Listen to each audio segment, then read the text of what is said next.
Welcome back to our bio series. Have you ever think that life runs on chemical reactions? But here is the problem.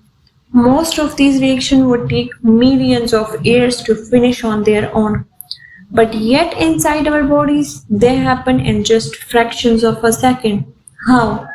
Thanks to nature's special helpers, the enzymes. And today lecture we will uncover enzymes step by step, what they are, how they work, their helpers, the factors that control them, and even how our body regulates them. Let's dive in. Enzymes are biological catalysts, meaning they speed up chemical reactions without being used up themselves. Nearly every single reaction in living organisms is guided by enzymes.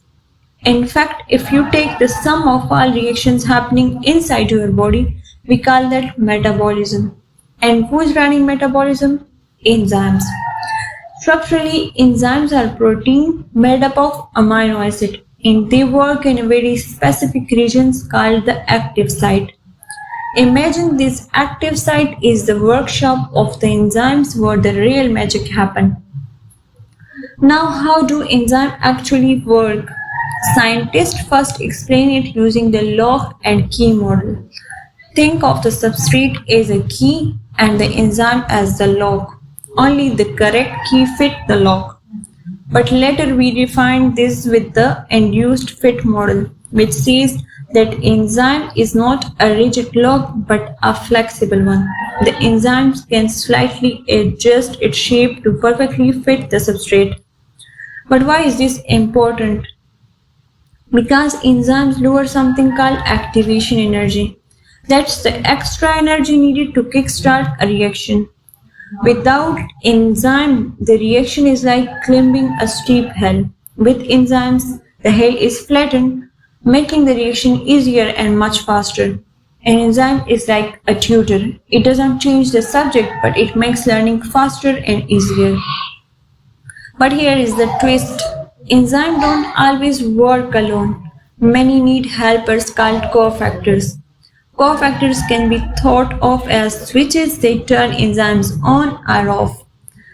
Some cofactors are organic molecules known as coenzymes like NAD plus FAD and NADP. Most of these actually come from vitamins and minerals in our diet.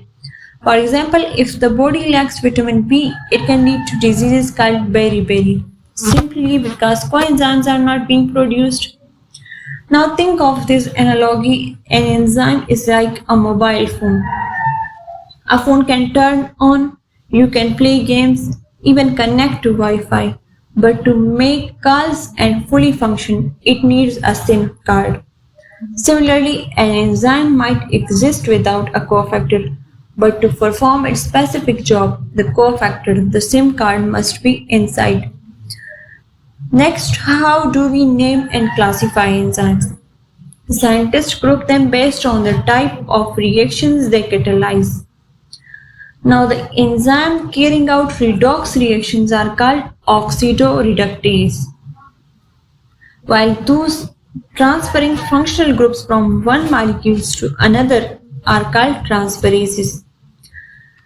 If the reactions involve breaking bonds with water, those enzymes are hydrolases. Next, the enzyme that removes groups and create double bonds are ligases.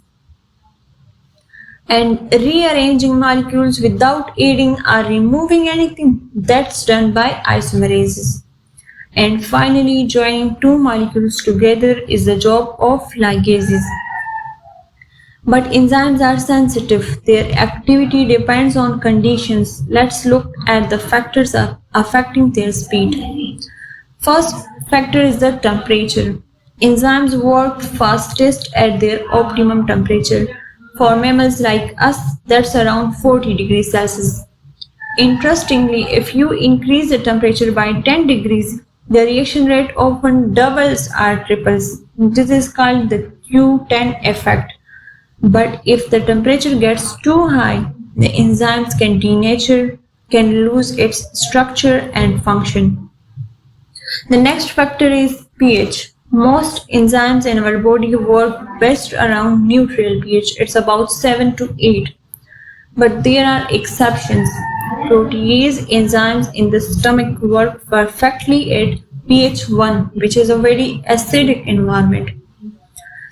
Now the next factor is the enzyme concentration, which also matters. More enzymes means faster reactions, but only until the substrate becomes the limiting factor. And the other factor that can affect the enzyme activity is substrate concentration. So substrate concentration showed a curved relationship. At first, increasing substrate increases the reaction speed, but eventually all enzymes are busy, saturated, and the rate plateaus. Now let's move to inhibitors, molecules that slow down or stop enzymes. There are two main types, competitive inhibitors and non-competitive inhibitors.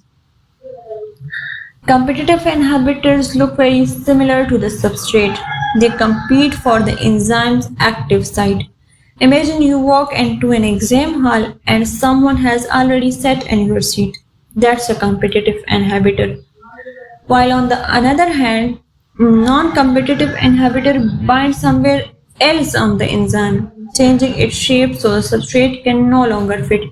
This is like the teacher locking the classroom door. You can't even enter.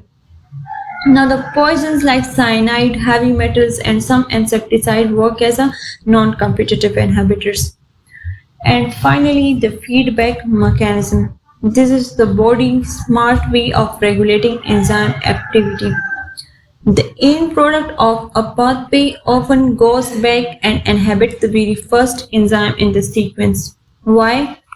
To avoid wasting resources. For example, when the body already has enough ATP. ATP itself can inhibit enzymes in glycolysis, preventing unnecessary production. So what have we learned today? Enzymes are biological catalysts that make life possible by speeding up reactions. They work at active sites, sometimes with cofactors. They are classified into 6 main categories. Their activity depends on temperature, pH, and concentrations of enzyme and substrate.